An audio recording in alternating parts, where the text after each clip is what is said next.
ಜಿನಾಗೆಟ್ ಸಂಪಾದಕತ್ವದಲ್ಲಿ ಜಿಎನ್ಎಸ್ news ಸಾಗರ ಸುತ್ತದ ಆಚೆ ಈಚೆ ಬುಧವಾರದ news ಅಪ್ಡೇಟ್ಗೆ ತಮಗೆ ಸ್ವಾಗತ. ಮುಖ್ಯಾಂಶಗಳು: ಸಾಗರದಲ್ಲಿ ನೈಋತ್ಯ ಪದವೀಧರ ಕ್ಷೇತ್ರದ ಸ್ವತಂತ್ರ ಅಭ್ಯರ್ಥಿ ರಘುಪತಿ ಭಟ್ ಬಿರುಸಿನ ಪ್ರಚಾರ. 1.5 ವರ್ಷದ ಹಿಂದೆ ಪರಿವಾರದ ವಿರುದ್ಧದ ಕಾರ್ಯಕ್ರಮಕ್ಕೆ ಬೆಂಬಲ ನೀಡಿದವರಿಗೆ ಬಿಜೆಪಿ ಟಿಕೆಟ್ ನೀಡಿದೆ. ಎನ್ಪಿಎಸ್ ನೌಕರರ ಧ್ವನಿಯಾಗಿ ಕೆಲಸ ಮಾಡುತ್ತೇನೆ ಎಂದ ರಘುಪತಿ ಭಟ್. ಗ್ರಾಮೀಣ ಭಾಗದಲ್ಲಿ ಹೆಚ್ಚುತ್ತಿರುವ ಅಡಿಕೆ ಕಳ್ಳತನದ ವಿರುದ್ಧ ಕ್ರಮ ಕೈಗೊಳ್ಳಲು ಬೆಳೆಗಾರರ ಸಂಘ ಮನವಿ. 2 ದಿನಗಳಲ್ಲಿ ಅಡಿಕೆ ಕಳ್ಳರನ್ನು ಅಂದರ್ ಮಾಡದೆ ಹೋದಲ್ಲಿ ಪೊಲೀಸ್ ಇಲಾಖೆ ವಿರುದ್ಧ ಉಗ್ರ ಪ್ರತಿಭಟನೆ ಎಚ್ಚರಿಕೆ ನೀಡಿದ ವಾಶಂ ರಾಮಚಂದ್ರ ಭಟ್. ಪರವಾನಗಿ ಹೊಂದಿರುವ ನಾಡಬಂದೂಕು ಇರಿಸಿಕೊಳ್ಳಲು ಅನುಮತಿ ಕೊಡಿ ಎಂದ ಏಳಿ ಶ್ರೀಧರ್. ಈಗ ಸುದ್ದಿಯ ವಿವರ. ವಿಧಾನ ಪರಿಷತ್ ಚುನಾವಣೆಗೆ ಸ್ಪರ್ಧೆ ಮಾಡಿರುವುದು ಪಕ್ಷದ ವಿರುದ್ಧವಲ್ಲ ಎಂದು ನೈಋತ್ಯ ಪದವೀಧರರ ಕ್ಷೇತ್ರದ ಸ್ವತಂತ್ರ ಅಭ್ಯರ್ಥಿ ಕೆ ರಘುಪತಿ ಭಟ್ ತಿಳಿಸಿದರು. ಸಾಗರದ ಮಲೆನಾಡು ಸೇರಿ ಸಭಾಂಗಣದಲ್ಲಿ ಬುಧವಾರ ಚುನಾವಣೆ ಸಂಬಂಧ ಸಭೆ ನಡೆಸಿ ಮಾಧ್ಯಮದ ಜೊತೆ ಮಾತನಾಡಿದ ಅವರು, ನಿನ್ನೆ ಮತ್ತು ಇವತ್ತು ಶಿವಮೊಗ್ಗ ಜಿಲ್ಲೆಯಲ್ಲಿ ಪ್ರವಾಸವನ್ನು ನಾನು ಮಾಡ್ತಾ ಇದ್ದೇನೆ. ಇದು ಭಾಳ ಸಮಯದ ಕೊರತೆ ಇರುವಂಥ ಚುನಾವಣೆ. ಸುಮಾರು 5.5 ಜಿಲ್ಲೆ ಬರ್ತದೆ. ಎಲ್ಲ ಮತದಾರರನ್ನು ಸಂಪರ್ಕಿಸಲಿಕ್ಕೆ ವೈಯಕ್ತಿಕವಾಗಿ ಭಾಳ ಕಷ್ಟ. ಹಾಗಾಗಿ ವಿಶೇಷವಾಗಿ ಮಾಧ್ಯಮದ ಮೂಲಕವೇ ಎಲ್ಲ ಮತದಾರರನ್ನು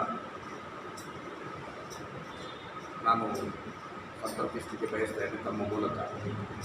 ವಿಶೇಷವಾಗಿ ಪದವೀಧರ ಕ್ಷೇತ್ರದಲ್ಲಿ ಜೂನ್ 3ಕ್ಕೆ ನಡೆಯುವಂಥ ಚುನಾವಣೆಯಲ್ಲಿ ಕೆ ರಘುಪತಿ ಭಟ್ ಅಂತ ಹೆಸರಿನ ಮುಂದೆ ಒಂದು ಗುರುತನ್ನು ಹಾಕಿ ತಾವು ಮತವನ್ನು ಚಲಾಯಿಸಿ ನನ್ನನ್ನು ಪದವೀಧರ ಕ್ಷೇತ್ರದ ವಿಧಾನ ಪರಿಷತ್ ಸದಸ್ಯನಾಗಿ ಮಾಡಬೇಕು ಅಂತ ನಾನು ವಿನಂತಿಯನ್ನು ಮಾಡಲಿಕ್ಕೆ ಬಯಸ್ತಾ ಇದ್ದೆ.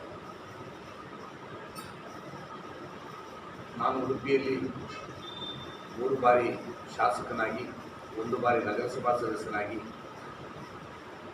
ಸ್ಪರ್ಧಿಸಿದ ಎಲ್ಲ ಚುನಾವಣೆಯನ್ನು ಉಡುಪಿ ಕ್ಷೇತ್ರದ ಮತದಾರರು ಗೆಲ್ಲಿಸಿ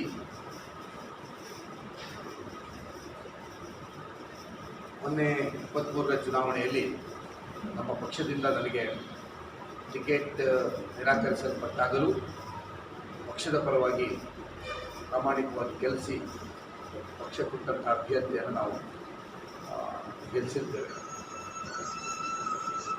ಆನಂತರದಲ್ಲಿ ಪಕ್ಷದ ಹಿರಿಯರಿಂದ ಪದವೀಧರ ಕ್ಷೇತ್ರಕ್ಕೆ ಅವಕಾಶ ಕೊಡ್ತೇವೆ ಅಂತ ಹೇಳುವಂಥ ಭರವಸೆ ಬಂದ ಮೇರೆಗೆ ನಾವು ಸಾಕಷ್ಟು ನೋಂದಾವಣಿಯನ್ನು ಉಡುಪಿ, ಮಂಗಳೂರು ಈ ಭಾಗದಲ್ಲಿ ಜವಾಬ್ದಾರಿ ತಗೊಂಡು ಪದವೀಧರ ಕ್ಷೇತ್ರದ ನೋಂದಾವಣಿಯನ್ನು ಮಾಡಿ ಚುನಾವಣೆಯ ತಯಾರಿಯನ್ನು ಪ್ರಾರಂಭ ಮಾಡಿದ್ದು. ಎಲ್ಲ ಪಕ್ಷದ ನಾಯಕರ ಒಂದು ಸೂಚನೆಯ ಮೇರೆಗೆ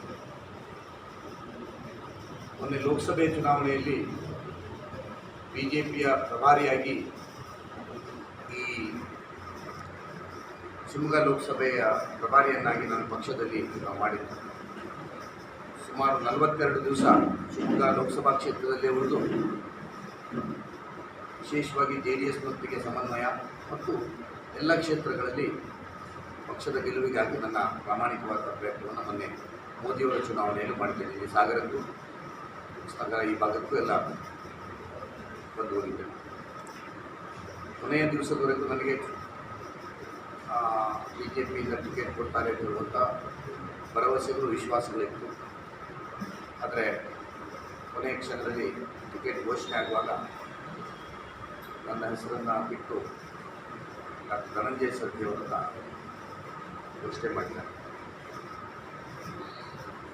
ಒಂದು 2-3 ದಿವಸ ಸಾಕಷ್ಟು ಯೋಚನೆ, ಸಮಾಲೋಚನೆಯನ್ನು ಮತ್ತು ಎಲ್ಲ ಹಿರಿಯರಿಂದ ಅಭಿಪ್ರಾಯಗಳನ್ನು ಪಡ್ಕೊಂಡು ಆನಂತರ ನಾನು ಚುನಾವಣೆಗೆ ಸ್ಪರ್ಧಿಸುವುದು ಅಂತ ನಿಶ್ಚಯ ಮಾಡಿ ಈಗ ಎಲ್ಲ ಕಡೆ ಭೇಟಿ ಕೊಡ್ತಾರೆ.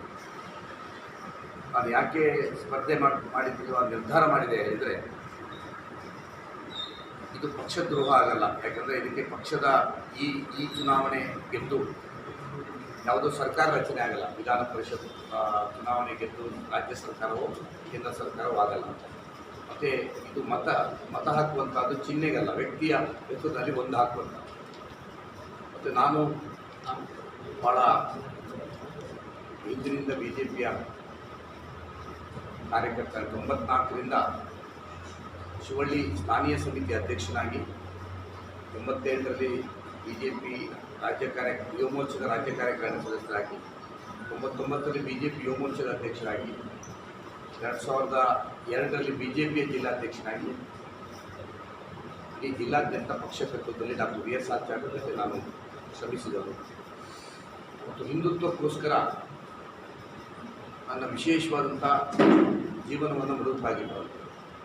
ಪ್ರಾಥಮಿಕವಾಗಿ ಹಿಂದೂ ಜಾಗರಣ ವೇದಿಕೆಯ ಕಾರ್ಯಕರ್ತನಾಗಿ ಕೆಲಸ ಮಾಡಿದವರು ಮತ್ತೆ ಬಿ ಜೆ ಪಿಗೆ ಬಂದರು. ನನಗೆ ಈ ಬಾರಿ ಕನ್ವಿನ್ಸ್ ಆಗಲಿಲ್ಲ, ಇವರು ಆಯ್ಕೆ ಮಾಡಿದಂಥ ಅಭ್ಯರ್ಥಿಯ ಬಗ್ಗೆ ನನಗೆ ಕನ್ವಿನ್ಸ್ ಆಗಲಿಲ್ಲ. ಯಾಕಂದರೆ ಒಂದನೇದು ಭೌಗೋಳಿಕವಾಗಿ ಕರಾವಳಿ ಮತ್ತು ಮಲೆನಾಡು ಬೇರೆ. ಶಿಕ್ಷಕರ ಕ್ಷೇತ್ರ ಕರಾವಳಿಗಿದ್ದಾಗ ಮಲೆನಾಡಿಗೆ ಶಿವಮೊಗ್ಗಕ್ಕೆ ಪದವೀಧರ ಕೊಡ್ತಾಯಿದ್ದಾರೆ. ಈ ಸರ್ತಿ ಚಿಕ್ಕಮಗಳೂರಲ್ಲಿ ಮಲೆನಾಡಿಗೆ ಶಿಕ್ಷಕರ ಕ್ಷೇತ್ರ JDSಗೆ ಕೊಟ್ಟ ಮೇಲೆ ಸ್ವಾಭಾವಿಕವಾಗಿ ನಮ್ಮ ಉಡುಪಿ ಮಂಗಳೂರು ಕರಾವಳಿ ಭಾಗಕ್ಕೆ ಅದನ್ನು ಕೊಡುವಂಥದ್ದು ನಮ್ಮ ಪಕ್ಷದಲ್ಲಿ ಸುಮಾರು 40 ವರ್ಷಗಳಿಂದ ನಡ್ಕೊಂಡು ಬಂದಂಥ ಒಂದು ಸಂಪ್ರದಾಯ. ಅದನ್ನು ಪಾಲಿಸಲಿಲ್ಲ. ಎರಡನೇದು ಅಭ್ಯರ್ಥಿ ಆಯ್ಕೆಯಲ್ಲಿ ಸಹಿತ ಇತ್ತೀಚೆಗೆ ತಾನೇ 1-1.5 ವರ್ಷದ ಹಿಂದೆ ಬಿ ಜೆ ಪಿಗೆ ಬಂದಂಥ ಡಾಕ್ಟರ್ ಧನಂಜಯ ಶೆಟ್ಟಿ ಅವರನ್ನು ಆಯ್ಕೆ ಮಾಡಿದ್ದಾರೆ. ಶಿವಮೊಗ್ಗಕ್ಕೆ ಕೊಡಬೇಕು, ಲಿಂಗಾಯತರಿಗೆ ಕೊಡಬೇಕು ಅಂತ ಹೇಳುವಂಥ ಭಾವನೆ ನಮ್ಮ ಪಕ್ಷಕ್ಕೆ ಇರ್ತಿದ್ರೆ, ಅದರಲ್ಲಿಯೂ ಭಾಳ ಸೀನಿಯರ್ ಆದಂಥ ಕಾರ್ಯಕರ್ತರಿದ್ದು ಗಿರೀಶ್ ಪಟೇಲ್ ಅಂತ ಸೀನಿಯರ್ 30-35 ವರ್ಷದಿಂದ ಪಕ್ಷಕ್ಕೆ ಏನೂ ಪಡೆದುಕೊಳ್ಳದೆ ಪಕ್ಷಕ್ಕೋಸ್ಕರ ಕೆಲಸ ಮಾಡೋದು. ನಾವಾದರೂ 3 ಟರ್ಮ್ MLA ಆಗಿದ್ದೇವೆ. ಆಗ ನಾವು ಸಮಾಧಾನ ಪಡ್ಕೊಂಡು ಮನಸ್ಸಿ ಬೇಜಾರಾಗ್ತಿತ್ತು. ಆದರೆ ಈ ಥರ ಸ್ಪರ್ಧೆ ಮಾಡುವಂಥ ಸಂದರ್ಭ ಬರ್ತಿದೆ. ದತ್ತಾತ್ರಿ ಅವರಿದ್ದರು, ಯಾರಾದರೂ ಕೊಡ್ಬೋದಿತ್ತು. ಇಲ್ಲಿ ತುಂಬ ಜನ ಕೇಳಿದವರು ಇದ್ದರು, ಈ ಭಾಗದಲ್ಲೂ ಎಲ್ಲ ಕೇಳಿದವರು ತುಂಬ ಜನ ಇದ್ದರು. ಹಿರಿಯರನ್ನು ಯಾರು ಗುರುತಿಸುವರು. ಆದರೆ ಇತ್ತೀಚೆಗೆ ತಾನೇ ಬಂದವರಲ್ಲ. ನಾನೀಗ ನಿನ್ನೆ ಪ್ರವೀಣ್ರವರ ಮನೆಗೆ ನಾನಿವತ್ತು ಭೇಟಿ ಕೊಟ್ಟು ಬಂದೆ. ಅವರ ತಂದೆ ತಾಯಿಯವ್ರನ್ನ ಹರ್ಷ ಮನೆಗೆ ಶಿವಮೊಗ್ಗದಲ್ಲಿ ನಾನೀಗ ಭೇಟಿ ಕೊಟ್ಟು ಬಂದೆ. ನಿನ್ನೆ ಅವರ ಹುಟ್ಟುಹಬ್ಬ ಇದ್ದು, ನಿನ್ನೆ ರಾತ್ರಿ ಅವರು ಬರುವಾಗ 9:30 ಆಗಿತ್ತು. ಇವತ್ತು ಬೆಳಿಗ್ಗೆ ಬಂದಿದ್ದೆ. ಅವ್ರ ಮನೆಗೆ ಹೋದಾಗ ನನಗನ್ಸಿತ್ತು, ಅವರು ಮನೆಯವರು ಅದನ್ನು ವ್ಯಕ್ತಪಡಿಸಿದ್ರು. ಹರ್ಷ ಕೊಲೆ ಆದಾಗ ಶಾಂತಿಗಾಗಿ ನಡಿಗೆ ಅಂತ ಶಿವಮೊಗ್ಗದಲ್ಲಿ ಯಾರು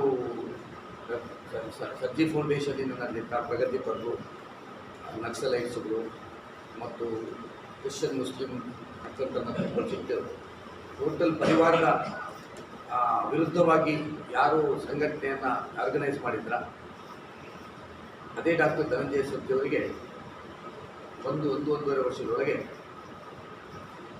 ವಿಧಾನ ಪರಿಷತ್ ಅಂತ ಚುನಾವಣೆ ಸೀಟ್ ಕೊಟ್ಟಿರ್ತಾರೆ. ಭಾಳ ತಪ್ಪಿನ ನಿರ್ಧಾರ. ಹಾಗಾಗಿ ಕಾರ್ಯಕರ್ತರ ನೆಲೆಯಲ್ಲಿ ನಾನು ಇವತ್ತು ಸ್ಪರ್ಧಿಸುವಂಥ ಒಂದು ನಿರ್ಧಾರವನ್ನು ಮಾಡಿದ್ದೇನೆ. ನಾನು ಈಗಾಗಲೇ ಶಾಸಕನಾಗಿ ಯಾವುದೇ ಕುಟುಂಬದ ವಿರುದ್ಧ ನಾನು ಅಥವಾ ಯಾವುದೇ ವ್ಯಕ್ತಿಗಳ ವಿರುದ್ಧ ಮಾತಾಡಲಿಕ್ಕೆ ತಯಾರಿಲ್ಲ. ನಾನು ಚುನಾವಣೆ ಸ್ಪರ್ಧೆ ಮಾಡಿದ್ದು ಆ ಕಾರಣಕ್ಕೋಸ್ಕರ, ಯಾರಿಗೂ ಕಲಿಸ್ಬೇಕು ಅಥವಾ ಯಾರನ್ನು ಸೋಲಿಸಬೇಕು ಅಂತ ಹೇಳುವ ಕಾರಣಕ್ಕೋಸ್ಕರ ಚುನಾವಣೆ ನಿಂತದ್ದಲ್ಲ. ನನ್ನದು ಸ್ಪಷ್ಟ. ನಾನು ವಿಧಾನಸಭಾ ಸದಸ್ಯನಾಗಿ 3 ಬಾರಿ ಉಡುಪಿ ವಿಧಾನಸಭಾ ಕ್ಷೇತ್ರದಲ್ಲಿ ಕೆಲಸ ಮಾಡಿದ್ದೇನೆ. ಕೆಲಸ ಮಾಡಿದ ಅನುಭವ ಇದೆ. ಇನ್ನೂ ಆಸಕ್ತಿ ಇದೆ, ನನಗೆ ವಯಸ್ಸಿದೆ, ಹುಮ್ಮಸ್ಸಿದೆ. ವಿಧಾನ ಪರಿಷತ್ ಸದಸ್ಯನಾದರೆ ನೈಋತ್ಯ ಪದವೀಧರ ಕ್ಷೇತ್ರಕ್ಕೆ ನ್ಯಾಯ ಕೊಡುವಂಥ ರೀತಿಯಲ್ಲಿ ಕೆಲಸ ಮಾಡ್ತೇನೆ ಅಂತ ಹೇಳುವ ಕಾರಣಕ್ಕೋಸ್ಕರ ನಾನು ನಿಂತದ್ದು. ಈ ಯಾರು ತಪ್ಪಿಸಿದ್ದು, ಯಾಕೆ ತಪ್ಪಿತು ಅಂತ ವಿಮರ್ಶೆ ನಾನು ಚುನಾವಣೆಗೆ ಸ್ಪರ್ಧೆ ಮಾಡುವ ನಿರ್ಧಾರ ಮಾಡುವ ಮೊದಲು ಮಾಡಿ ನಾನು ನಿರ್ಧಾರ ಮಾಡಿದ್ದೆ. ಅಂದರೆ ಅದೆಲ್ಲ ವಿಮರ್ಶೆ ಮಾಡಿ ನನ್ನ ಆತ್ಮಸಾಕ್ಷಿಗೆ ನಾನು ನಿಲ್ಲಬಹುದು ಅಂತ ಅನಿಸಿದ ಮೇಲೆ ನಿಂತದ್ದು. ಈಗ ನಾನು ಚುನಾವಣೆ ಸಂದರ್ಭದಲ್ಲಿ ಯಾರು ತಪ್ಪಿಸಿದ್ದು ಅಂತ ನಾನು ಯಾಕೆ ತಪ್ಪಿತು ಅಂತ ಹೇಳುವಂಥದ್ದು ಹೇಳಿದೆ. ಯಾರು ತಪ್ಪಿಸಿದ್ದು ಅಂತ ಹೇಳುವಂಥ ವಿಮರ್ಶೆ ಹಿಂದೂ ಪರವಾದಂಥ ಕಾರ್ಯಕರ್ತ, ರಾಷ್ಟ್ರೀಯವಾದಿ. ಆದರೆ ನಾನು ಯಾವುದೇ ಜನಪ್ರತಿನಿಧಿ ಆದಮೇಲೆ ಯಾವುದೇ ಒಂದು ಧರ್ಮದ ಅದನ್ನು ಹಿಡ್ಕೊಂಡು ಮಾಡಿದಂತಾಗಲ್ಲ. ನೀವು ಹಿಜಾಬ್ ಇಶ್ಯೂ ಇಡೀ ರಾಜ್ಯದಲ್ಲಿ ನಡೆಯಿತು. ನಾನು ಅದನ್ನು ಯಾವುದೇ ಧರ್ಮದ ವಿರುದ್ಧ ಮಾಡಿದ್ದಲ್ಲ. ಆ ಧರ್ಮದವರು, ಮುಸ್ಲಿಂ ಧರ್ಮದವರು ನನ್ನ ವಾದವನ್ನು ಒಪ್ಪಿದ್ದು. ನಾನು ಯೂನಿಫಾರ್ಮ್ ಕಡ್ಡಾಯವಾಗಿ ಶಾಲೆಯ ಕ್ಲಾಸ್ ರೂಮ್ನ ಒಳಗೆ ಯೂನಿಫಾರ್ಮ್ ಸಮಾನವಾಗಿರಬೇಕು, ಯೂನಿಫಾರ್ಮಿಟಿ ಇರಬೇಕು ಅಂತ ಹೇಳುವಂಥದ್ದೇ ಮಾಡಿದಂಥ. ಹಾಗಾಗಿ ನಾನು ಒಬ್ಬ ರಾಷ್ಟ್ರೀಯವಾದಿ ಮತ್ತು ಹಿಂದುತ್ವದ ಪ್ರಖರ ಕಾರ್ಯಕರ್ತ. ಹಾಗಂತ ನನ್ನ ಜನಪ್ರತಿನಿಧಿತ್ವದಲ್ಲಿ ನಾನು ಇನ್ನೊಂದು ಧರ್ಮದವರ ವಿರುದ್ಧ ಕೆಲಸ ಅವರಿಗೂ ಎಷ್ಟೋ ಸಹಾಯಗಳನ್ನು ಮಾಡಿದಂಥ ಉದಾಹರಣೆಗಳು ನನ್ನಲ್ಲಿದೆ. ಅದರಲ್ಲಿ ಶಾಂತಿಯ 2 ನಕ್ಸಲೈಟ್ಗಳಿದ್ದಾರೆ. ಒಂದು ನಗರ ನಕ್ಸಲೈಟ್ಸ್ ಅಂದರೆ ನಕ್ಸಲೈಟ್ಸ್ಗಳಿಗೆ ಬೆಂಬಲ ಕೊಡುವವರು ಅಂದರೆ ಕಮ್ಯುನಿಸ್ಟ್ ವಾದಿಗಳು ಅಂತ. ಇನ್ನೊಂದು ನಕ್ಸಲೈಟ್ಗಳು ಕಾಡಿನಲ್ಲಿ ಓಡಾಡ್ಕೊಂಡಿರುವಂಥದ್ದು, ಕೈಗೆ ಸಿಕ್ಕಿರುವಂಥದ್ದು. ನಗರ ನಕ್ಸಲೈಟ್ಗಳನ್ನು ಹಾಗೆ ಬಂಧನಕ್ಕೆ ಮಾಡಲಿಕ್ಕೆ ಆಗಿದ್ದಂಥ ಪರಿಸ್ಥಿತಿಗಳು ನಕ್ಸಲೈಟ್ಸ್ಗಳಿಗೆ ನಗರದಲ್ಲಿ ಇಟ್ಕೊಂಡು ಬೆಂಬಲ ಮಾಡ್ಕೊಂಡಿರ್ತಾರೆ. ಅವರು ನಮ್ಮ ಪರಿವಾರದ ವಿರೋಧಿಗಳು. ಅವರೆಲ್ಲರೂ ನೀವೇ ಹೇಳೋರು ಅವರ ನಿಲುವಿನಿಂದಾಗಿ, ಅಂದರೆ ಅವರು ಯಾವಾಗೂ ಪರಿವಾರದ ವಿರುದ್ಧ, ನಮ್ಮ ಸಂಘ ಪರಿವಾರದ BJP ಸಂಘ ಪರಿವಾರದ ನಿಲುವುಗಳ ವಿರುದ್ಧ ಇರುವಂಥವರು, ಅದಕ್ಕೆ ಹೋರಾಟಗಳನ್ನು ಮಾಡ್ತಾ ಇರುವಂಥದ್ದು. ಅಂಥದ್ದು ಶಾಂತಿ ಅನ್ನೋದೇ ನಮ್ಮ ಪರಿವಾರದ ವಿರುದ್ಧವಾಗಿದೆ. ಎರಡೂ ಪಕ್ಷದಲ್ಲಿ, ಇವನ್ ಕಾಂಗ್ರೆಸ್ನಲ್ಲಿಯೂ ಅದೇ ಥರ ದೋಷ ಆಗಿದೆ. ದಿನೇಶ್ ಅವರು 2 ಚುನಾವಣೆಯನ್ನು ಪದವೀಧರರಲ್ಲಿ ಕಾಂಗ್ರೆಸ್ನ ಅಡ್ರೆಸ್ ಇರಲಿಲ್ಲ, ಶಂಕರ್ ಜೊತೆ ಆಗಿ ಇವರೆಲ್ಲ ವೇದಿಕೆಯನ್ನು ಸೃಷ್ಟಿ ಮಾಡಿ ನಮ್ಮ ಪಕ್ಷದಿಂದ JDS ಹೋಗಿ JDS ಇಂದ ಕಾಂಗ್ರೆಸ್ ಹೋದವರು ಕೊಟ್ಟಿದ್ದಾರೆ. ಹಾಗಾಗಿ ಸ್ವಾಭಾವಿಕವಾಗಿ ಅಲ್ಲಿಯೂ ಆಕ್ರೋಶ ಇದೆ, ಅವರು ಪ್ರಬಲವಾಗಿದ್ದಾರೆ. ನಾನು ಪಕ್ಷದ ಒಬ್ಬ ಕಾರ್ಯಕರ್ತರ ಮೇಲೆ ನಿಂತಿದ್ದೇನೆ. ಇವತ್ತು ಖಂಡಿತವಾಗಿ ಸ್ಪರ್ಧೆ ನಮ್ಮಿಬ್ಬರ ಮಧ್ಯೆ ಇರುವಂಥ ವಾತಾವರಣ ಇವತ್ತು ಇಡೀ ಶಿವಮೊಗ್ಗ ಮಾತ್ರ ಅಲ್ಲ, ಇಡೀ ಜಿಲ್ಲೆಯಾದ್ಯಂತ ಇವತ್ತು ಇಲ್ಲಿ ನಮ್ಮ ಈ ಕರಾವಳಿ ಭಾಗಕ್ಕೆ ಹೋದರೂ ಅದೇ ರಾಷ್ಟ್ರೀಯ ಪಕ್ಷಗಳಿಗಿಂತ ಜಾಸ್ತಿ ನಾವು ಪಕ್ಷೇತರವಾಗಿ ನಿಂತ ಅಭ್ಯರ್ಥಿಗಳ ಬಗ್ಗೆ 1-2 ಇರುವಂಥ ಒಂದು ಪರಿಸ್ಥಿತಿ ಇವತ್ತಿನ ರಾಜಕೀಯದಲ್ಲಿ ಇದೆ. ಶಾಸಕತ್ವಕ್ಕೆ ನ್ಯಾಯ ಕೊಟ್ಟಿದ್ದಾರೆ ವಿಧಾನಸಭಾ ಸದಸ್ಯರಿಗೆ 100ಕ್ಕೆ 100 ಇಷ್ಟರವರೆಗೆ ಬಂದಂಥ ವಿಧಾನ ಪರಿಷತ್ ಸದಸ್ಯರು ಮಾಡದಿದ್ದಂಥ ಸಂಬಂಧವನ್ನು, ಸಂಪರ್ಕವನ್ನು ಮತ್ತು ಅವರ ಪರವಾಗಿ ಹೋರಾಟವನ್ನು ನಾನು ವಿಧಾನ ಪರಿಷತ್ತಲ್ಲಿ ಮಾಡ್ತೇನೆ. ಅವರಿಗಿರುವಂಥ NPS ಮತ್ತು OPSನ ಹೋರಾಟದಲ್ಲಿ ಅವ್ರ ಜೊತೆ ನಾನು ನಿಲ್ತೇನೆ. 7th ಪೇ ಕಮಿಷನ್ನ ಬಗ್ಗೆ ಈಗ ಅವರಿಗೆ ಬೇಡಿಕೆ ಇರುವಂಥದ್ದಿದೆ, ಅದನ್ನು ಮಾಡುವುದಿದ್ದೇನೆ. ಶಿಕ್ಷಕರುಗಳಿಗೆ ಸಾಕಷ್ಟು ಸಮಸ್ಯೆಗಳಿದೆ. ಅಂಧಾಂತ ಶಾಲೆ ಶಿಕ್ಷಕರು, ಅಂಧಾಂತ ಶಾಲೆ ಮತ್ತು ಸರ್ಕಾರಿ ಶಾಲೆಗಳಲ್ಲಿ ತಾರತಮ್ಯಗಳು ಮತ್ತು ಈ ಸ್ಟೂಡೆಂಟ್ ಟೀಚರ್ ನಮ್ಮಂತ ಪದವೀಧರಿಗೆ ಏನು ಮಾಡ್ತೀರಾ? ಪದವೀಧರ ಕ್ಷೇತ್ರಕ್ಕೆ ಈಗ ಚುನಾವಣೆಗೆ ಸ್ಪಷ್ಟವಿದ್ದಾರೆ. ನಿಮ್ಮಂಥ ಪದವೀಧರರು ನೀವು ಗೆದ್ದ ಮೇಲೆ ಇಂಥದ್ದು ನಮ್ಮ ಪರವಾಗಿ ನೀವು ಹೋರಾಟ ಮಾಡಬೇಕು ಅಂತ ಸಲಹೆ ಕೊಟ್ಟದ್ದನ್ನು ನಾನು ಅದನ್ನು ಕೈಗೆತ್ತಿಕೊಂಡು ಖಂಡಿತವಾಗಿ ಇಡೀ ರಾಜ್ಯದಲ್ಲಿ ಏನು ಹಿಜಾಬ್ ಬ್ಯಾನ್ ಆಗುವಂಥ ನಿರ್ಧಾರ ಆಗಿತ್ತು ಸರ್ಕಾರದಿಂದ ಮತ್ತು ಅದಕ್ಕೆ ಹೈಕೋರ್ಟಲ್ಲಿ ನಮಗೆ ಜಯ ಸಿಕ್ಕಿತ್ತು. ಇದು ಉಡುಪಿಯಿಂದ ಪ್ರಾರಂಭ ಆದದ್ದು. ನಾನು ಉಡುಪಿಯ ಶಾಸಕನಾಗಿ ಬಾಲಕಿಯರ ಪದವಿ ಪೂರ್ವ ಕಾಲೇಜಲ್ಲಿ ಪ್ರಥಮವಾಗಿ ಅದು ಇಶ್ಯೂ ಪ್ರಾರಂಭ ಆಗಿ ಅದನ್ನು ಸಮರ್ಥವಾಗಿ ಹೈಕೋರ್ಟಲ್ಲಿ ನಾವು ವಾದ ಮಂಡಿಸಿ ನಮ್ಮ ಖಾಸಗಿ ಲಾಯರನ್ನು, ಸುಪ್ರೀಂ ಕೋರ್ಟ್ ಲಾಯರನ್ನು ನೇಮಿಸಿಕೊಂಡು ನಾವು ಹೈಕೋರ್ಟಲ್ಲಿ ಜಯ ಆಗಿದೆ. ಅದೇ ರೀತಿ ಸುಪ್ರೀಂ ಕೋರ್ಟಲ್ಲಿ ಇವತ್ತು ಅದು ಪೆಂಡಿಂಗ್ ಇದೆ, ಅಲ್ಲಿಯೂ ನಾವು ನಮ್ಮ ವಾದವನ್ನು ಮಾಡ್ತೀವಿ. ಅಂದರೆ ಗಟ್ಟಿಯಾಗಿ ಹಿಂದುತ್ವಕ್ಕೆ ಕೆಲಸ ಮಾಡಿದಂಥ ವ್ಯಕ್ತಿ. ವಿಶಿಷ್ಟವಾದಂಥ ಕಾರ್ಯಕ್ರಮಗಳನ್ನು ಶಾಸಕನಾಗಿ ಮಾಡಿದ್ದೇನೆ. ಶಾಸಕರುಗಳು ಮಾಡದೇ ಇದ್ದಂಥ ಕೃಷಿ ಭೂಮಿಯ ಪುನಶ್ಚೇತನಕ್ಕೆ ನಮ್ಮಲ್ಲಿ ಅಡಿಲು ಭೂಮಿ ಅಂತ ಹೇಳ್ತಾರೆ, ಇಲ್ಲಿ ಬೀಳು ಇರ್ತಾರೆ. ಅಂದರೆ ನಿಮಗೆ ಅಂಥ ಭೂಮಿಗಳು ಸಿಕ್ಕಲಿಕ್ಕಿಲ್ಲ. ನಮ್ಮಲ್ಲಿ ಬೇಸಾಯ ಗದ್ದೆಗಳು, ಏನು ಭತ್ತ ಬೆಳೆಯುವ ಗದ್ದೆಗಳು, ಕೃಷಿಕರ ಕಾರ್ಮಿಕರ ಸಮಸ್ಯೆ ಇಲ್ಲ, ಕೃಷಿ ಲಾಭದಾಯಕ ಅನ್ನುವ ಕಾರಣಕ್ಕೋಸ್ಕರ 30-40 ವರ್ಷದಿಂದ ಕೃಷಿ ಮಾಡದೆ ಹಾಗೆ ಕಾಲಿಟ್ಟು ಎಕರೆಗಟ್ಟಲೆ ಜಾಗ, ಅದನ್ನು ನಾನು ಕೇದಾರೋತ್ಥಾನ ಟ್ರಸ್ಟ್ ಅಂತ ರಚನೆ ಮಾಡಿ ಸುಮಾರು 1,500 ಎಕರೆ ಅಂತ ಅಡಿಲಿದ್ದ ಭೂಮಿಯನ್ನು ಕೃಷಿ ಮಾಡಿ ಸುಮಾರು 800 ಟನ್ ಭತ್ತ ಅದರಲ್ಲಿಯೂ ಸಾವಯವ ಮಾಡಿ ಇವತ್ತು ಉಡುಪಿ ಕೇದಾರ ಕಜೆ ಅಂತ ಬ್ರ್ಯಾಂಡ್ ಮಾಡಿ ಆ 1,500 ಎಕರೆದ ರೈತರಿಗೂ ಈಗ ನಾವು ಬೆಳೆ ಬೆಳಲಿಕ್ಕೆ ಸಪೋರ್ಟಿವ್ ಮಾಡಿ ಅವರ ಭತ್ತವನ್ನು ಒಳ್ಳೆಯ ರೇಟಲ್ಲಿ ತಗೊಂಡು FPO ಕೇದಾರ ಅಥವಾ ರೈತರ ಉತ್ಪಾದಕರ ಕಂಪನಿಯಿಂದ ಈಗ ಮಾಡಿ ಆ ಏನು ಅಡಿಲಿದ್ದ ಭೂಮಿ, ಕಾಡಿನ ರೀತಿಯಲ್ಲಿದ್ದಂಥ ಭೂಮಿ ಇವತ್ತು ಹಸನಾಗಿ ಕೃಷಿಯಾಗುವಂಥ ಒಂದು ವ್ಯವಸ್ಥೆ ಆಗಲಿಕ್ಕೆ ನಾನು ಭಾಳ ಸಮಾಧಾನ ಕೊಟ್ಟಂಥ ಒಂದು ವಿಷಯ. ಅದು ಶಾಸಕನ ಅಲ್ಲದೆ ಮಾಡಿದಂಥ ಕಾರ್ಯಕ್ರಮಗಳು. ಶಿಕ್ಷಣ ಕ್ಷೇತ್ರಕ್ಕೆ ಸಂಬಂಧಪಟ್ಟ ಹಾಗೆ ನನ್ನ ಕ್ಷೇತ್ರದಲ್ಲಿ ಎಲ್ಲ ಶಾಲೆಗಳಲ್ಲಿ 2006ನೇ ಇಸ್ವಿಯಿಂದ ಯಕ್ಷ ಶಿಕ್ಷಣ ಟ್ರಸ್ಟ್ ಅಂತ ಪ್ರಾರಂಭ ಮಾಡಿ ಶಾಲೆಯಲ್ಲಿ ಪ್ರತಿ ಮಕ್ಕಳಿಗೆ ಬಯಸುವ ಮಕ್ಕಳಿಗೆ ಯಕ್ಷಗಾನದ ಶಿಕ್ಷಣವನ್ನು ನಮ್ಮ 2006ರಿಂದ ಈ ವರ್ಷದವರೆಗೂ ನಾವು ಪ್ರಾರಂಭ ಮಾಡಿದ್ದೇವೆ. ಆ ಟ್ರಸ್ಟ್ ಮಾಡುವಾಗ ಯಕ್ಷ ಶಿಕ್ಷಣ ಟ್ರಸ್ಟಿಗೆ ಅಧ್ಯಕ್ಷರನ್ನಾಗಿ ಉಡುಪಿ ವಿಧಾನಸಭಾ ಕ್ಷೇತ್ರ ಶಾಸಕರು ಅಧ್ಯಕ್ಷರು, ರಘುಪತಿ ಭಟ್ರು ಅಧ್ಯಕ್ಷರು, ಮಧ್ಯದಲ್ಲಿ 2013-18 ಪ್ರಮೋದ್ ಮಧ್ವರಾಜ್ ಶಾಸಕರಾಗಿದ್ದರು, ಈಗ ಯಶ್ಪಾಲ್ ಸೋದರರು ಶಾಸಕರಾಗಿದ್ದಾರೆ, ಅವರ ಅಧ್ಯಕ್ಷರು. ನಾನು ಶಾಶ್ವತ ಟ್ರಸ್ಟಿಯಾಗಿ ಯಕ್ಷ ಶಿಕ್ಷಣ ಟ್ರಸ್ಟು ಒಂದು ವರ್ಷಕ್ಕೆ 1,500 ಮಕ್ಕಳಿಗೆ ಯಕ್ಷಗಾನದ ತರಬೇತಿಯನ್ನು, ಯಕ್ಷಗಾನ ಗುರುಗಳನ್ನು ನಾವೇ ಶಾಲೆಗೆ ಕಳಿಸಿ ಅವರಿಗೆ ತರಬೇತಿ ಕೊಟ್ಟು ವರ್ಷಕ್ಕೊಂದು ಪ್ರದರ್ಶನ, ಸಾರ್ವಜನಿಕ ಪ್ರದರ್ಶನ ನಮ್ಮ ಖರ್ಚಿನಲ್ಲಿ ಅವರಿಗೆ ಆಗುವಂಥ ವ್ಯವಸ್ಥೆ. ವರ್ಷಕ್ಕೊಂದು ಸುಮಾರು 1,500 ಮಕ್ಕಳು ಯಕ್ಷಗಾನ ಕಲಿಯುವಂಥ ವ್ಯವಸ್ಥೆ. ಇದರಿಂದ ಆ ಮಕ್ಕಳ ಪ್ರೌಢಿಮೆಗೆ ತುಂಬ ಪ್ರಯೋಜನ ಆಗಿದೆ. ಒಂದು ಗೋಷ್ಠಿಯಲ್ಲಿ ಕೆವಿ ಪ್ರವೀಣ್, ಯುಎಚ್ ರಾಮಪ್ಪ, ಶಂಕರ್, ರಾಜಶೇಖರ್ ಇನ್ನಿತರರು ಹಾಜರಿದ್ದರು. ಪೊಲೀಸ್ ಇಲಾಖೆ 2 ದಿನಗಳಲ್ಲಿ ಅಡಿಕೆ ಕಳ್ಳರನ್ನು ಹಿಡಿಯದೇ ಹೋದಲ್ಲಿ ಸಂಘದ ವತಿಯಿಂದ ಉಗ್ರ ಪ್ರತಿಭಟನೆ ಹಮ್ಮಿಕೊಳ್ಳುವುದು ಅನಿವಾರ್ಯವಾಗುತ್ತದೆ ಎಂದು ಪ್ರಾಂತ್ಯ ಅಡಿಕೆ ಬೆಳೆಗಾರರ ಸಂಘದ ಅಧ್ಯಕ್ಷ ವಾಶಂ ರಾಮಚಂದ್ರ ಭಟ್ ಎಚ್ಚರಿಕೆ ನೀಡಿದ್ದಾರೆ. ಬುಧವಾರ ಸುದ್ದಿಗೋಷ್ಠಿಯಲ್ಲಿ ಮಾತನಾಡಿದ ಅವರು,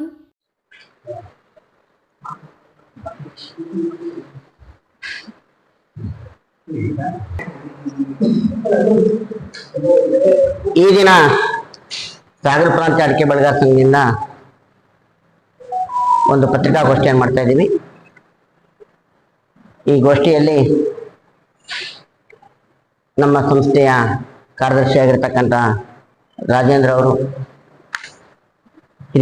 ಹಿರಿಯರಾಗಿರ್ತಕ್ಕಂಥ ಇಲಿ ಶ್ರೀಧರ್ ಅವರು, ಬೆಳೆಯೂರು ವೆಂಕಟೇಶಣ್ಣ ಅವರು, ನಮ್ಮ ಸಂಸ್ಥೆಯ ನಿರ್ದೇಶಕರಾಗಿರ್ತಕ್ಕಂಥ ನಾಗಾನಂದ ಬೇಳೂರವರು, ಗಣೇಶ್ ದೊಡ್ಡೇರಿಯವರು ಹಾಗೂ ವೆಂಕಟೇಶ್ ಮೂಡವಾಡ್ ಅವರು ಇದ್ದಾರೆ.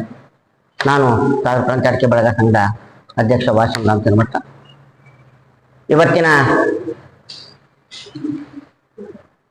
ಪತ್ರಿಕಾಗೋಷ್ಠಿಯ ಮುಖ್ಯ ಉದ್ದೇಶ, ಸಾಗರ, ಸೊರಬ, ಹೊಸನಗರಗಳಲ್ಲಿ ಹೆಚ್ಚಾಗಿ ನಾವು ಅಡಿಕೆ ಬೆಳೆಗಾರರೇ ಇದ್ವಿ.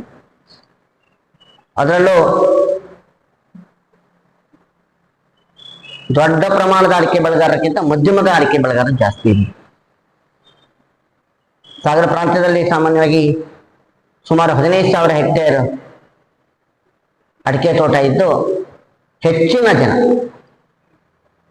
ಅರ್ಧ ಎಕರೆಯಿಂದ 1-1.5 ಎಕರೆ ಇರ್ತಕ್ಕಂಥ ಅಡಿಕೆ ಬೆಳೆಗಾರರೇ ಜಾಸ್ತಿ ಇದ್ದಾರೆ. ಇತ್ತೀಚಿನ ದಿನಗಳಲ್ಲಿ ಅಡಿಕೆ ಕಳ್ಳತನ ಜಾಸ್ತಿ ಆಗ್ತಾ ಇದೆ. ಸಾಗರ ತಾಲೂಕಿನಲ್ಲಿ ಬಳಸ್ಕೋಡು, ಬೇಳೂರು ಮತ್ತೆ ಮಡಸೂರು, ಮಿಟ್ಲಿಕೊಪ್ಪ ಈ ಭಾಗದಲ್ಲಿ ಈಗ ಒಂದು 20 ದಿವಸದ ಹಿಂದೆ ಅಡಿಕೆ ಕಳ್ಳತನ ಆಗಿದೆ. ಹಾಗೇನೆ ಸೊರಬ ತಾಲೂಕಿನಲ್ಲಿ ಮೂಡಗೋಡ್ನಲ್ಲಿ ಅಡಿಕೆ ಕಳ್ಳತನ ಆಗಿದೆ. ನಿಸ್ರಾಣಿಯಲ್ಲಿ ಅಡಿಕೆ ಕಳ್ಳತನದ ಪ್ರಯತ್ನ ಆಗಿದೆ. ಈ ದಿಶೆಯಲ್ಲಿ ನಾವು ಅಡಿಕೆ ಬೆಳೆಗಾರ ಸಂಘದಿಂದ ಈಗಾಗಲೇ ಶಿಕಾರಿಪುರದ ಡಿವೈಎಸ್ಪಿ ಅವರಿಗೂ ಮತ್ತು ಸಾಗರದ ಡಿವೈಎಸ್ಪಿ ಅವರಿಗೂ ಮನವಿಯನ್ನು ಸಲ್ಲಿಸಿದ್ವಿ. ಅದರ ಪ್ರಕಾರ ಪೊಲೀಸ್ನವರು ರಾತ್ರಿ ಗಸ್ತನ್ನು ಹಾಕಿದ್ದಾರೆ.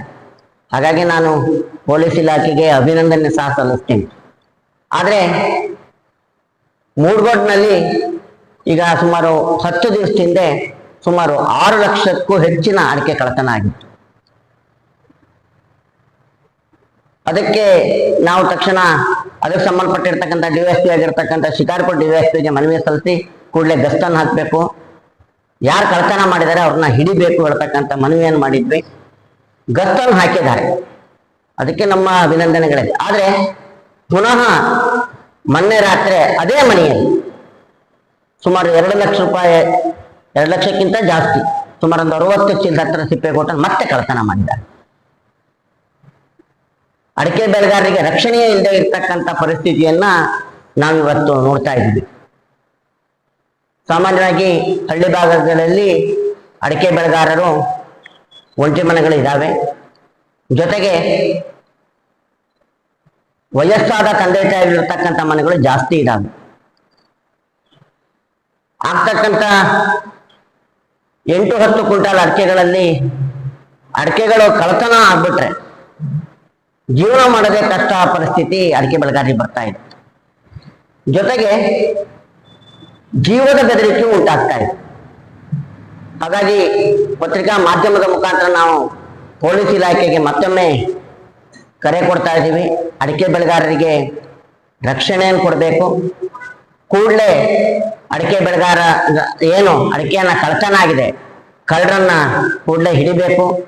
ಮಾಲನ್ನ ಅಡಿಕೆ ಬೆಳೆಗಾರರಿಗೆ ವಾಪಸ್ ಕೊಡುವಂತ ವ್ಯವಸ್ಥೆಯನ್ನು ಆಗಬೇಕು ಅಂತ ನಾನು ತಮ್ಮ ಮೂಲಕ ಪೊಲೀಸ್ನವರನ್ನ ಕೇಳ್ಕೊತಾ ಇದ್ವಿ. ಜೊತೆಗೆ ಇನ್ನು 2 ದಿವಸದೊಳಗಡೆ ನೀವು ಕಳ್ಳರನ್ನ ಹಿಡಿದೇ ಇದ್ರೆ, ನಮಗೆ ಮಾಲನ್ನು ವಾಪಸ್ ಕೊಡದೇ ಇದ್ರೆ ಅಡಿಕೆ ಬೆಳೆಗಾರ ಸಂಘದಿಂದ ಮುಂದಿನ ಹೋರಾಟವನ್ನು ನಾವು ಮಾಡಬೇಕಾಗ್ತದೆ ಹೇಳ್ತಕ್ಕಂಥ ಎಚ್ಚರಿಕೆಯನ್ನು ನಾವು ಪೊಲೀಸ್ ಇಲಾಖೆಗೆ ಕೊಡ್ತಾ ಇದ್ವಿ. ಇದರ ಜೊತೆಗೆ ನಾನು ಅಡಿಕೆ ಬೆಳೆಗಾರ ಸಂಘದ ಅಧ್ಯಕ್ಷನಾಗಿ ನಮ್ಮ ಎಲ್ಲ ಬೆಳೆಗಾರರಲ್ಲಿ ಮನವಿಯಂತ ಮಾಡ್ಕೊತಾ ಇದ್ದೀವಿ. ದಯಮಾಡಿ ಅಡಿಕೆಗಳನ್ನ ಮನೆಯಲ್ಲಿ ಇಡಬೇಡಿ, APMC ತಗೊಂಬಂದು ಇಡಿ. ಯಾಕೆಂದ್ರೆ ಭದ್ರತೆ ದೃಷ್ಟಿಯಲ್ಲಿ ಕಷ್ಟ ಆಗ್ತಾ ಇದೆ. ಹಾಗಾಗಿ ಅಡಿಕೆ ಬೆಳೆಗಾರರು ಸಹ ತಮ್ಮ ಅಡಿಕೆಯನ್ನ ಕೂಡಲೇ APMCಗೆ ತಂದು, ಯಾಕೆಂದ್ರೆ ಜೀವನದ ಪ್ರಶ್ನೆಯೂ ಇದೆ, ಜೀವದ ಪ್ರಶ್ನೆನೂ ಇದೆ. ಹಾಗಾಗಿ ಬೆಳೆಗಾರರು ಸಹ ಈ ಕಡೆ ಯೋಜನೆಯನ್ನು ಮಾಡಬೇಕು ಅಂತಕ್ಕಂಥ ಮನವಿಯನ್ನ ತಮ್ಮ ಮುಖಾಂತರ ಮಾಡ್ಕೊತಾ ಇದ್ವಿ. ಗೊತ್ತಿಲ್ಲ ಯಾಕೇನಾಯ್ತು ಅಂತ ಹೇಳಿ ಕಳ್ಳರನ್ನ ಹಿಡ್ಕೊಟ್ಟು ಸ್ವಲ್ಪ ಒಂದೇ ದಿವಸಕ್ಕೆ ಕಳ್ಳರನ್ನ ಬಿಟ್ಬಿಟ್ರು. ದಯಮಾಡಿ ಈ ತರ ಆಗ್ಬಾರ್ದು. ಸಾರ್ವಜನಿಕರೇ ಹಿಡ್ಕೊಟ್ಟಿರ್ತಕ್ಕಂಥ ಕಳ್ಳರನ್ನ ಬಿಟ್ಟು ಕಳಿಸ್ಬಿಟ್ಟಿದ್ದಾರೆ. ಈ ತರ ವ್ಯವಸ್ಥೆ ಆದ್ರೆ ಪೊಲೀಸ್ ಇಲಾಖೆ ಮೇಲೆ ನಂಬಿಕೆ ನಮಗೆ ಹೊರಟು ಹೋಗ್ತದೆ. ನಮಗೆ ಸಂಪೂರ್ಣವಾದ ವಿಶ್ವಾಸ ಇದೆ ಇಲಾಖೆಯ ಮೇಲೆ. ಅವ್ರು ಕೂಡಲೇ ಬಂಧಿಸ್ಬೇಕು ಅಂತ ಮತ್ತೊಮ್ಮೆ ಒತ್ತಡ ತರ್ತಾ ಇದ್ದೀವಿ. ಸಂಘದ ಇಳಿ ಶ್ರೀಧರ್ ಮಾತನಾಡಿ, ಪಂಚಾಯತ್ ಪರಿಷತ್ ಚುನಾವಣೆ, ವಿಧಾನಸಭೆ ಚುನಾವಣೆ, ಲೋಕಸಭೆ ಚುನಾವಣೆ, ಎಲ್ಲಾ ಚುನಾವಣೆಗಳಿಗೆ ಬಂದೂಕನ್ನ ತಂದು ಡೆಪಾಸಿಟ್ ಮಾಡಬೇಕು ಅಂತ ಒಂದು ಕಾಯ್ದೆಯನ್ನ ಬಹಳ ವರ್ಷದಿಂದ ಮಾಡ್ತಾ ಇದ್ದೇವೆ. 2-3 ಸಾವಿರ ಬಂದೂಕು ಒಂದು ಡೆಪಾಸಿಟ್ ಆಗ್ತದೆ ಠಾಣೆ. ಏನಾಗಿದೆ, ಈಗ ಮೊನ್ನೆ ದಕ್ಷಿಣ ಕನ್ನಡದಲ್ಲಿ ಒಂದು ಕೋರ್ಟ್ ಕೂಡ ಒಂದು ತೀರ್ಪು ಕೊಟ್ಟಿದೆ. ನೀವು ಪರವಾನಗಿಯನ್ನ ಪಡೆದುಕೊಂಡು ಎಲ್ಲಾ ಕಂಡೀಷನ್ಗಳನ್ನ ನೀವು ಬರೆಸ್ಕೊಂಡು ಪರವಾನಗಿಯನ್ನು ತಗೊಂಡು ಬಂದೂಕನ್ನು ತಗೊಂಡು ಆತ್ಮರಕ್ಷಣೆ ಅಥವಾ ಬೆಳೆ ರಕ್ಷಣೆ, ಬೇರೆ ಬೇರೆ ರಕ್ಷಣೆ ಇರ್ಬೋದು, ಕೊಟ್ಟವರಿಗೆ ನೀವು ಯಾಕೆ ಅವ್ರ ಬಂದೂಕನ ಹಕ್ಕನ್ನ ನೀವು ಕಸ್ಕೊಳ್ತಾ ಇದ್ದೀರಿ? ಅಪರಾಧ ಹಿನ್ನೆಲೆ ಇರೋರಿಗೆ ಅದೆಲ್ಲ ಒಂದು ಕಾಯ್ದೆ ಇದೆ, ಅದ್ರ ಪ್ರಕಾರ ನೀವು ಅವ್ರನ್ನೆಲ್ಲ ಅವ್ರ ಶಸ್ತ್ರಾಸ್ತ್ರಗಳು ಮತ್ತೊಂದು ಅದೇನು ನೀವು ಅದ್ರ ಬಗ್ಗೆ ಒಂದು ಕ್ರಮ ತಗೊಳ್ಳೋದಕ್ಕೆ ನಿಮ್ಗೆ ಅಧಿಕಾರ ಇದೆ, ನೀವು ತಗೋಬೋದೇವಿನ ಪರವಾನಗಿ ಪಡೆದಿರ್ತಕ್ಕಂಥ ಅವ್ರ ರಕ್ಷಣೆಗೆ ಇಟ್ಕೊಂಡಿರ್ತಕ್ಕಂಥ ಆತ್ಮರಕ್ಷಣೆ MLA ಅವರಿಗೆ ಹೇಳಿದ್ವಿ. ಅನೇಕ ಮನೆಗಳನ್ನು ಇಷ್ಟೊಳಗೆ ಸಲ್ಲಿಸಿದ್ದೇವೆ. ಇದು ತುಂಬಾ ವಿವಾದಾತ್ಮಕವಾಗಿದೆ. ಬಂದೂಕನ್ನು ತಗೊಂಡು 3 ತಿಂಗಳು ನಮ್ಗೆ ಇಟ್ಕೊಳ್ತಾರೆ. ಈ ಸಂದರ್ಭದಲ್ಲಿ ನಾವು ಆತ್ಮರಕ್ಷಣೆ ಇರ್ತಕ್ಕಂಥ ವೆಪನ್ಗಳು ನಮ್ಮ ಕೈಲಿಲ್ಲ. ಒಂದು ಬಂದೂಕಿದ್ರೆ ಒಂದು ಊರಿನಲ್ಲಿ ಸ್ವಲ್ಪ ಕಳ್ಳರು ರಾತ್ರಿ ಈ ನಮ್ನೆ ಎಲ್ಲ 50-100 ಚೀಲಗಟ್ಟಲೆ ಅಡಿಕೆಯನ್ನ ತಂದು ಕ್ಯಾಂಟರ್ ತಂದು ನಿಲ್ಸ್ಕೊಂಡು ಎಲೆಕ್ಟ್ರಿಕ್ ಮೋಟಾರ್ ಹಾಕಿದಂತ ಕ್ಯಾಂಟರ್ಗಳು, ಅದರಲ್ಲೂ ಅಂದ್ರೆ ಶಬ್ದ ಆಗ್ಬಾರ್ದು ರಾತ್ರಿ, ಅಲ್ಲಿವರೆಗೆ ಅಷ್ಟು ಅತ್ಯಾಧುನಿಕವಾದ ವ್ಯವಸ್ಥೆಗಳನ್ನು ಅವ್ರು ಮಾಡ್ಕೊಂಡಿದ್ದಾರೆ. ಒಂದೇ ದಿವಸ 4-5 ಕಳ್ತನ ಮಾಡ್ತಾ ಇರೋದು ನೀವು ಆಶ್ಚರ್ಯ ಪಡ್ಬೋದು. ಇಂತಹ ಸಂದರ್ಭದಲ್ಲಿ ಒಂದು ವೆಪನ್ ಇಂದ ನಾವು ಇದನ್ನೆಲ್ಲ ತಗೊಂಡು ಬಂದೂಕನ್ನು ಡೆಪಾಸಿಟ್ ಮಾಡ್ಕೊಂಡಿದ್ದಾರೆ. ಯಾರು ರಕ್ಷಣೆ ಕೊಡ್ತಾರೆ ನಮ್ಗೆ? ನಮ್ಮ ಕಾನೂನುಬದ್ಧವಾಗಿ ನಮ್ಮ ಹಕ್ಕಿದೆ ಅದ್ರ ಮೇಲೆ, ನಾವು ನಮ್ಮ ರಕ್ಷಣೆ ತಗೊಂಡಿರ್ತೀವಿ. ದಯಮಾಡಿ ಇದನ್ನು ಸ್ವಲ್ಪ ತಾವು ಗಮನ ಸೆಳಿಬೇಕು ಅಂತ ಕೇಳ್ತಾನೆ. ಕೋರ್ಟ್ಗಳು ತೀರ್ಪು ಕೊಟ್ಟಿದೆ. ಮೊನ್ನೆ ಒಂದು ಸೌತ್ ಕನ್ನಡ ಕೋರ್ಟ್ ಚೆನ್ನಾಗಿ ಕೊಟ್ಟಿದ್ದಾರೆ. ಇದನ್ನ ಇದು ಮಾಡಿ ದಯಮಾಡಿ ಇದನ್ನು ಸ್ವಲ್ಪ ಗಮನ ಸೆಳೆ ಅಂತ ಮಾಡಿ. ವೆಪನ್ಗಳು ಯಾರ ಹತ್ರ ಇಲ್ಲ, ಎಲ್ಲಾ ಬಂದೂಕಗಳನ್ನು ಡೆಪಾಸಿಟ್ ಮಾಡ್ಕೊಂಡಿದ್ದಾರೆ ಕಡ್ಡಾಯವಾಗಿ. ಗೋಷ್ಠಿಯಲ್ಲಿ ಸಂಘದ ಪ್ರಧಾನ ಕಾರ್ಯದರ್ಶಿ ರಾಜೇಂದ್ರ KS, ಪ್ರಮುಖರಾದ ವೆಂಕಟೇಶ್ ಬೆಳೆಯೂರು, ವೆಂಕಟೇಶ್ MK, ಗಣೇಶ್, ಜಯರಾಮ್, ನಾಗಾನಂದ ಇನ್ನಿತರರು ಹಾಜರಿದ್ದರು. ಇದು ಬುಧವಾರದ ಸಮಗ್ರ ಸುದ್ದಿ. ನಿರಂತರ ಸುದ್ದಿಗಾಗಿ ನೋಡ್ತಾ ಇರಿ GNS ನ್ಯೂಸ್. ನಮಸ್ಕಾರ.